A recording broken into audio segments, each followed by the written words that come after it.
व्यापारी दीपक परदेशी हत्या प्रकरणातील आरोपीच्या कारची तसेच बायपास रोडवरील घटनास्थळी फॉरेन्सिक टीमकडून तपासणी। व्यापारी दीपक लालसिंग परदेशी यांचे अपहरण करून खून करण्याची संशयित आरोपींनी वापरलेल्या कारची तोफखाना पोलिसांनी 19 मार्च रोजी फॉरेन्सिक टीमकडून तपासणी करून ती जप्त केली आहे। तसेच निंबळक बायपास रस्त्याच्या कडेला असलेल्या नालीत मृतदेह टाकलेल्या ठिकाणची फॉरेन्सिक टीमकडून तपासणी करून नमुने जप्त करण्यात आले आहेत। ते तपासणीसाठी नाशिक येथील प्रयोगशाळेत पाठविण्यात येणार आहेत। 10 कोटींसाठी अपहरण करून दीपक परदेशी यांचा गळा आवळून खून केल्याचे समोर आले आहे।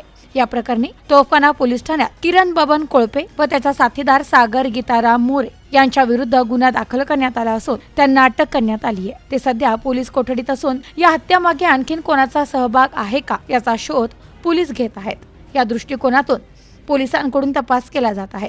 किरण कोळपे याच्या कारचा वापर परदेशी यांचे अपहरण करण्यासाठी केला होता। ती कार पोलिसांनी ताब्यात घेतली आहे।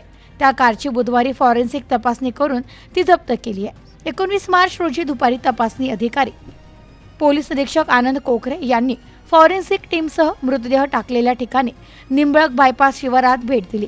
मृतदेह टाकलेल्या ठिकाणची फॉरेन्सिक टीमकडून तपासणी करून तेथील मातीचे नमुने घेण्यात आले। ते नाशिक येथे प्रयोगशाळेत पाठविण्यात येणार आहे। या दरम्यान तपासाच्या दृष्टिकोनातून आरोपी सागर मोरे याला 19 मार्च रोजी वैद्यकीय तपासणीसाठी पुणे येथे पाठविण्यात आला आहे। Bureau report news today 24 Ahilyanagar.